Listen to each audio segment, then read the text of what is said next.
Hi, this is Brandon from Watches on You. Today we're taking a look at the Tudor Black Bay 58, and this is a watch I've really wanted to review for a very long time. There's a lot of hype about it in the watch community, and I really wanted to see what all that was about. Obviously, to me, the major change is the case size.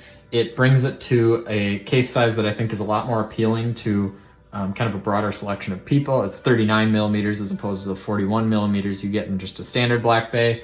And I'm excited to kind of go through those details with you. But first, I wanted to remind you that we're here at Wixon Jewelers in Minneapolis, Minnesota, where you can buy this watch on sale, brand new, for $3,375.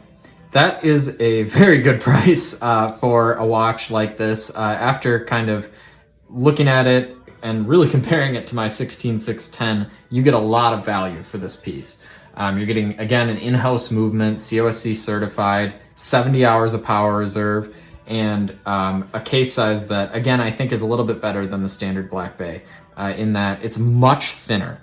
And I'll kind of jump into the review here. So this watch, the biggest change for me is not only the fact that the diameter is smaller by 2 millimeters, the thickness of the watch is a lot more appealing than the other Black Bays, in my opinion, because I wore my brother's Black Bay GMT for quite a long time, and the thickness was much greater than kind of I was used to with the other watches that I own.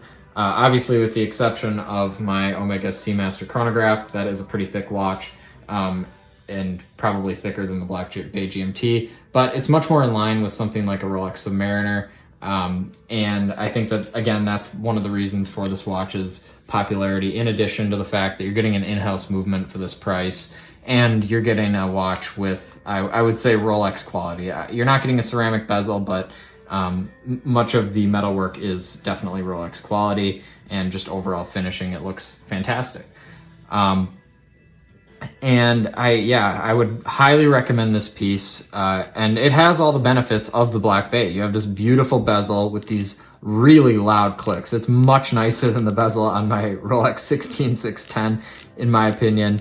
The only thing I would say with this watch is that it might be too small for some people. It is significantly smaller on the wrist than my Rolex Submariner. I'll do a wrist shot with actually both of these just so you can kind of compare them. I'll put one on each of my wrists, and they both feel about the same on the wrist, I would say, as far as the comfort level and the thickness. But sorry, I'm left-handed. It takes a while for me to get used to this. I'll just hold it like this. But as you can see on my wrist, which is about 6.5 inches in diameter, this actually does look a little bit small, I would say, compared to the Submariner, which I think is probably the proper size. And in that case, if you feel that way for yourself, I think that you could get the bracelet version. That might make it look a little bit bigger. With the NATO strap, if you really kind of constrict your wrist, it does make it look a little bit small. But if you're a smaller person, I think that this watch definitely is the right option for you. And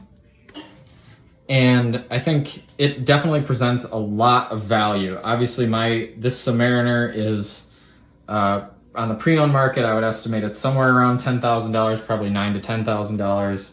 I have the box and papers, that's why I'm doing a little bit of a higher number. But for around $3,300, I think that this watch definitely presents a lot of value. And you get these elements, which are common across many Black Bays, that kind of harken back to vintage watches. You have this nice domed crystal, which looks like kind of the acrylic crystals of old. It doesn't protrude quite as much, but I think it's definitely a nice touch, and it adds kind of a nice optical effect to the dial. And everything about this watch is really, it kind of screams quality. So let me know your thoughts about this piece in the comments. Is it better or worse than the Black Bay, the normal one? And how do you feel about the blue versus the other color variations? So thanks for watching this video. Remember to like, subscribe, and share. Thank you.